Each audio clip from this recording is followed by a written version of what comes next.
This is part 2 of drafting the late 19th century generic men's trouser pattern. I've had a bit of coffee. I'm going to put that to one side so I don't spill it. And we've drafted, if you looked at part 1, we've drafted the body of the trousers. So we drafted the fronts and the backs on top of each other.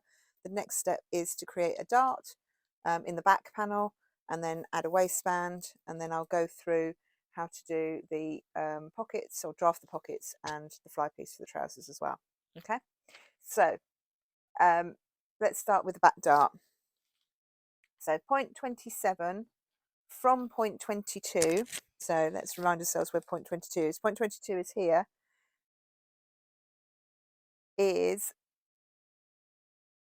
1/4 or fourths on the waist on the square of the waist on the square. So up until now we have been using, when we've been using the drafting power, we've used the hip measurement, and because our actual hip measurement was 46, we've been using the drafting power of 23.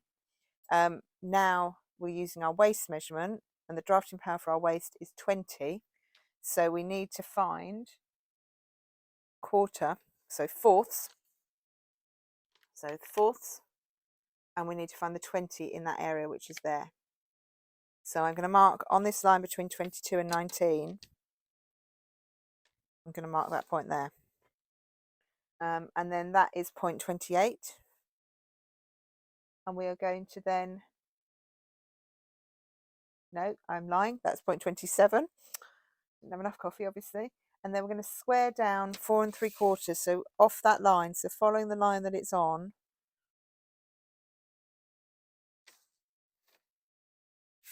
Turn my ruler over so I've actually got inches. We're going to square down 4 3/4. That is point 28. And then we are going to create a dart, and that is 6/8 of an inch wide. So that means I need to put 3/8 on this side of point 27 and 3/8 on that side, and then join them to 28.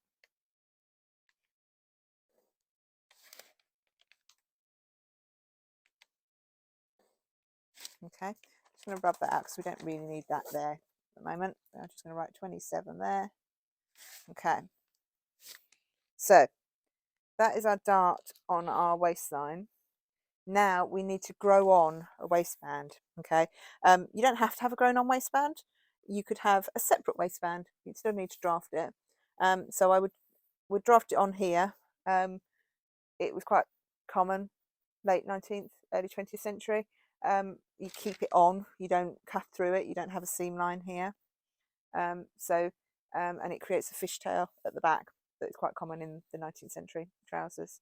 So starting on the front panel, so we've got to kind of familiarise ourselves again with where the front panel sits. So I'm just going to draw in that line again, nice and clear.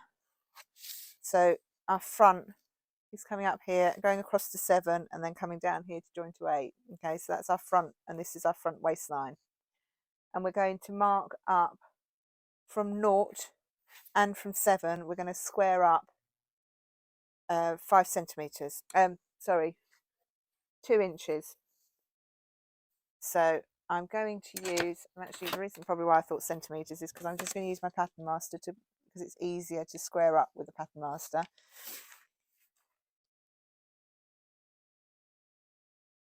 Like that. Okay, and then I'm going to mark my 2 inches here and 2 inches there, and then I'm going to draw across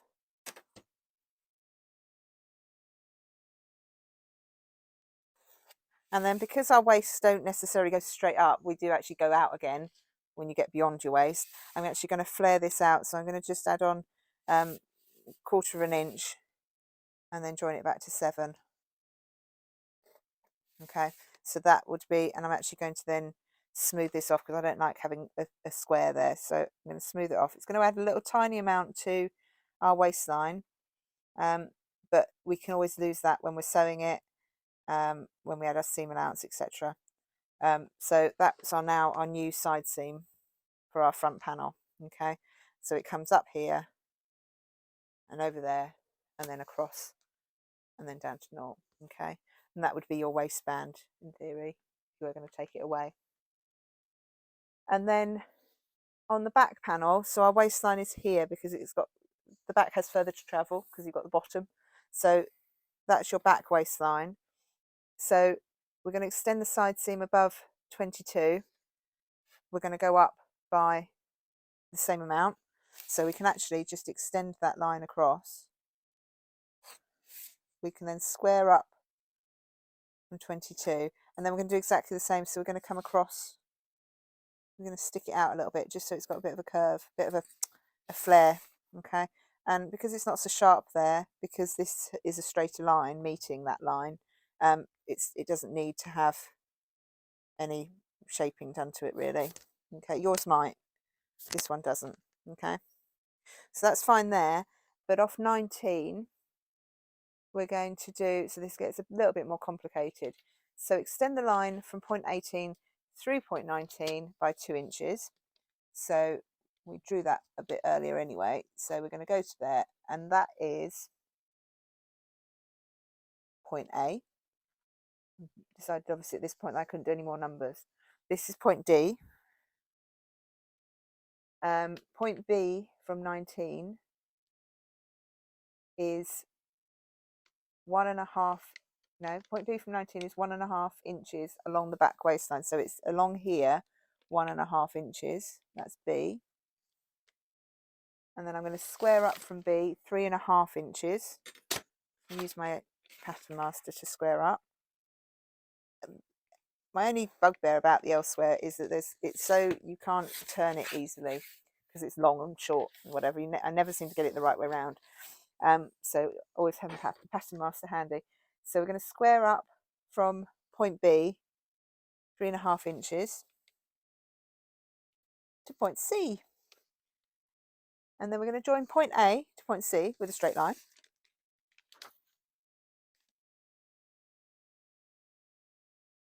And then we're going to join point C to point D with a straight line. And that's the back shape. What I am going to do, and I do suggest you soften it with a very shallow curve because it's a bit angular. So really shallow. So something like that, just so that you create a nice shape. Okay. One thing I forgot to say is I've got no seam allowance at the moment at all. Okay, so this is no seam allowance. So I'm just going to write this on here. No SA included, because you need to know whether you've got, some drafts do include seam allowance, some don't, and this one doesn't. So I just suddenly thought I haven't mentioned this. Okay, that is your back waistline and your front waistline with your grown on waistbands. But this dart needs to be extended. Last thing we need to do to it, we just need to extend that line from 27 so that it meets our new top of our trouser. And then we're going to mark, just going to mark about where it's 0.25 centimeters, it's 1/4 centimeter, so it's like 1.5 eighths. So like that, and then we join it back up. So that waistband, that dart will extend to the top of the trousers. But because your waist is actually here, that's where the fullness of the dart will be closed, and then it just tapers out to nothing.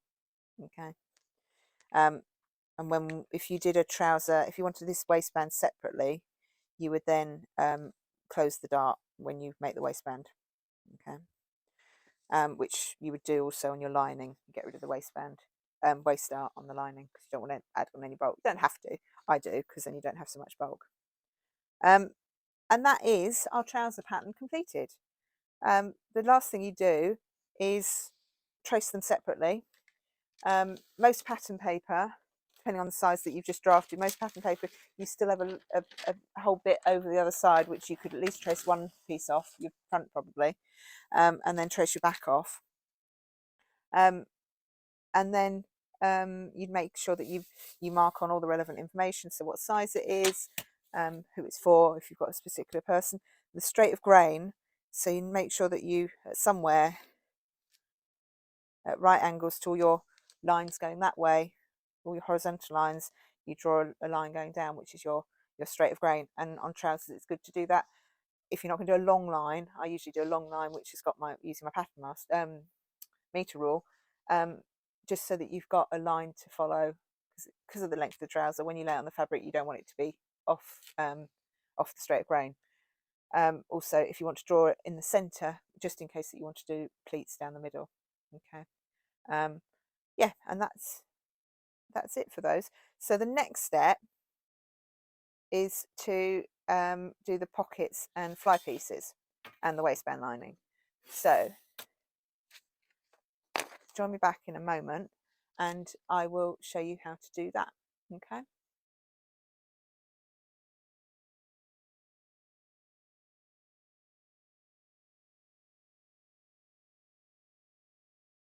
Okay, so I've just traced off the front trouser area, which is going to include the fly piece and the pocket, just so that you can see.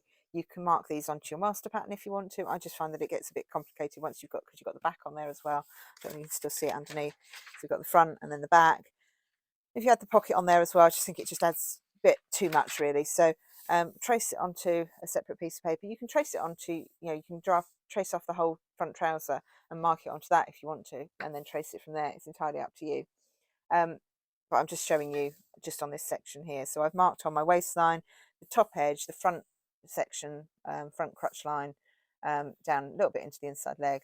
This is the crotch line here, and then the side seam up here. So you're going to mark the opening for the mouth of the side entry pocket on the side seam of the front panel with just a little notch. Okay, the top of it is about an inch below the waistline. Okay, so you don't want your pocket starting right on your waistline. You're just going to mark a notch, just a little line like that, which is an inch below your waistline. Which, do you remember, number 7 was here on your waist? Okay, and then the length of the pocket is usually about 7 inches to be able to fit your hand into it. So you just follow down your side seam 7 inches.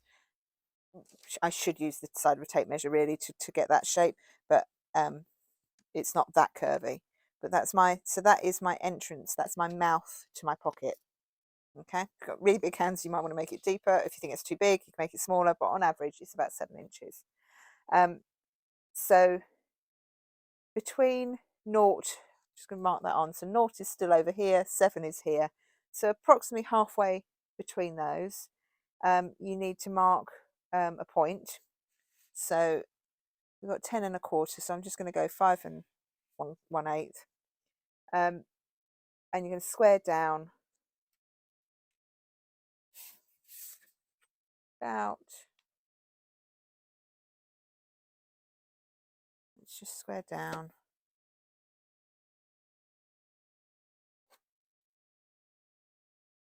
and you want to go below this line by, it says here, between 8 and 10 centimeters. I didn't transfer that into inches, so that's quite deep on this pair, so I think I'm just going to go about 8. I do quite like deep pockets, although men with deep pockets and short arms is not a good thing.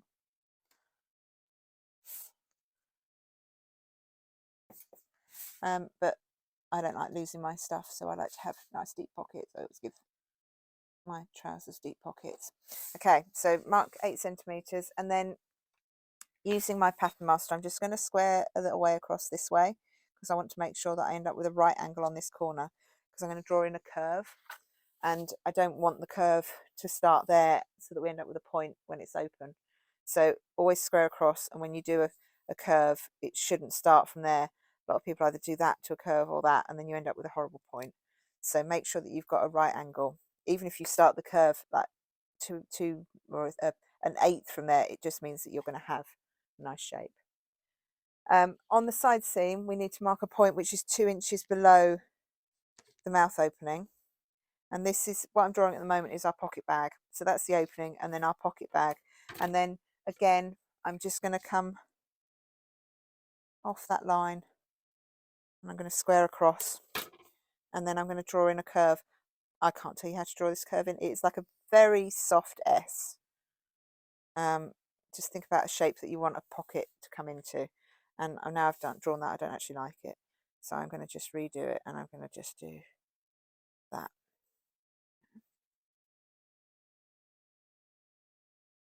Take your time. I draw quite heavily because I don't like faint lines, and I don't like feathery lines, because you need to know which line you're going to follow, especially when you're tracing something. You need to make sure that you have nice clean lines to follow. But don't be afraid of rubbing stuff out and just trying again, especially when you're drawing freehand. There we go.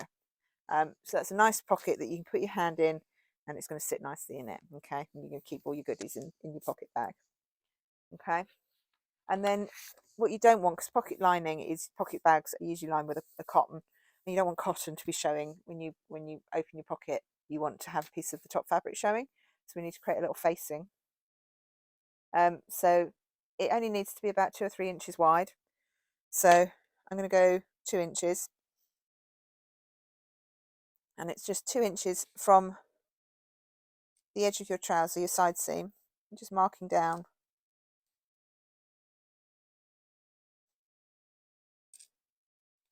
Like that, and it is going to go down, so it's 1 inch below here. So it's going to start on your waistline, and it's going to end 1 inch below the pocket mouth opening. So I'm just going to draw a line across like that, 2 inches, and then get my hip curve.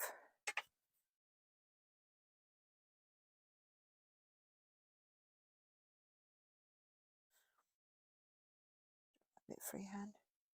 Okay. What you can do, and in actual fact I think I would rather do, because this is, for me, this is a stock pair of trousers, I'm just going to draw a line like that, and then I'm going to square that,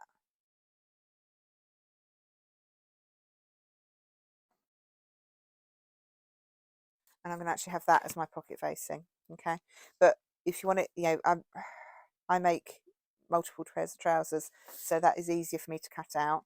For you, if you want to do the shape, it's entirely up to you. Okay, you then trace off that. Make sure before you trace it off, just make sure that you line up. Do it with our pattern master. Draw a line on it somewhere that tells you where the straight of grain needs to be. Okay, mine will be easier because that line is the straight of grain, so I could just draw that line, and I know that's my straight of grain. You need to do the same on your pocket bag as well. And what you'll actually do with this, well, you don't have to, but how I cut them is I cut that on the fold. Okay, and the pocket bag is all of that section. Okay, so it starts at the waistline, comes down and around, doesn't go all the way up to the top. It just goes up to there. You'll add seam allowance to it,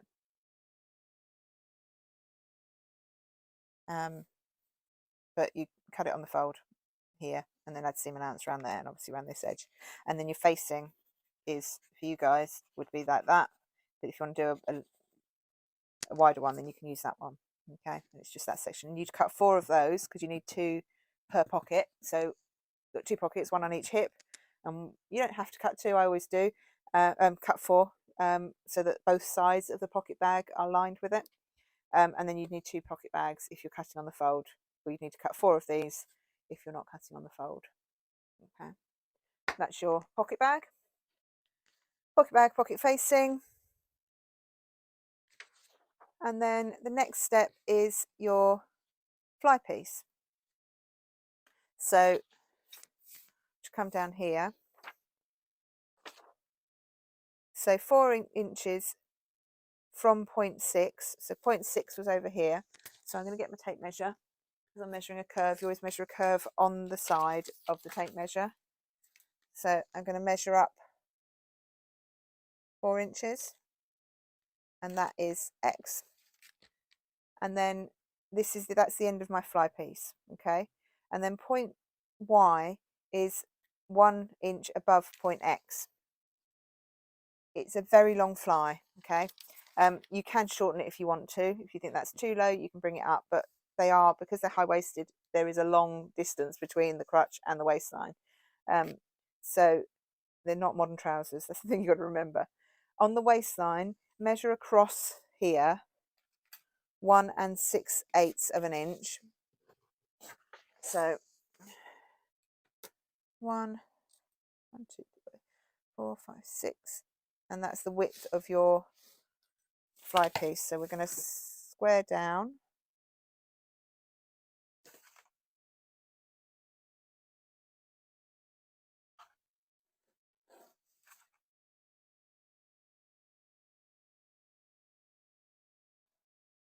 And then here from X, we're going to join to this line with a curve. You can use your pattern master if you want to. You just draw a curve in. Okay. You need to make sure that this notch here, Y, is actually on your pattern. Okay. As with these two notches over here. So they need to go into your trouser pattern as well. Okay, that notch and these two notches. So on the waistline, oh, that's it, and then that's ready to go. And then that bit you'd cut out, trace that off, and that's your fly piece. Oh, actually, it goes all the way up to the top. So that is your fly piece. You don't cut it out of the trouser, but that you trace that off as a separate piece. And you need 3 in cloth, and no, you need 2 in cloth and 3 in lining. When I get around to doing a video of how to make them, I'll talk to you more about that. And then the final thing I want to show you is your waistband lining. Okay, so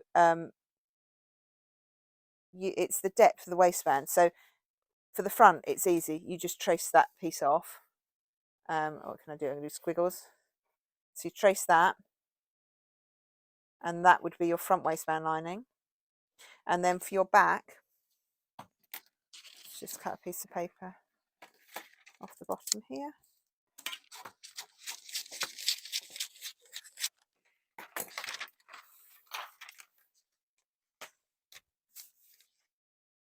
You go back to your master pattern,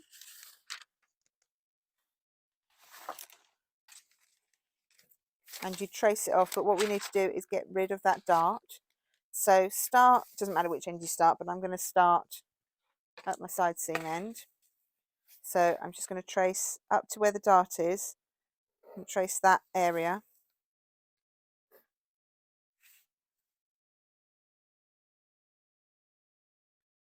Like that. And just mark a line there, mark that there. Yeah. And then I'm going to move that over so that it joins the other side of the dart, because essentially I'm closing that dart. Okay. And then I'm going to join that to that. And then that should, oh no, it won't because I've got the curve there. So then we're going to do, join that, and just, you can just knock off that curve like that, and then like that, and actually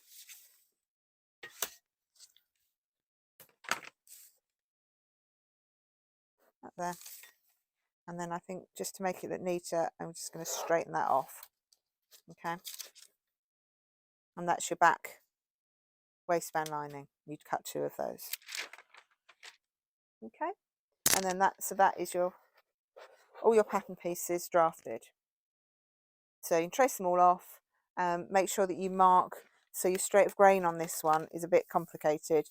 I'd go with, well, actually for the linings, you want to mark it on the cross anyway. So your straight would have been there. So that's your straight of grain, but you actually want to cut it on the bias. So cut on bias. And the same for your front lining, that needs to be cut on the bias as well. So straight of grain would be obviously in line with your the edge of your pocket bag or the centre front. So your straight of grain when you're cutting on the bias means that it would be on the diagonal. Okay. What I do is I'm going to draft everything, I'll trace everything off, and then I do a final bit which shows you all the pattern pieces ready to lay onto your fabric. Okay, hopefully that's been of use to you. I know that a lot of patterns I've looked at, it falls short of doing the pockets and the flies sometimes. So hopefully it's been of use to you, and that it will help you make a pair of trousers at some point. So like I say, they're late 19th century. The pattern instructions are available to buy on my Etsy page, which the details are below. And if you've liked this, if you've enjoyed it, please click like. And if you want to see more, then please subscribe to my channel. Thank you very much for watching. Have a good day. Bye.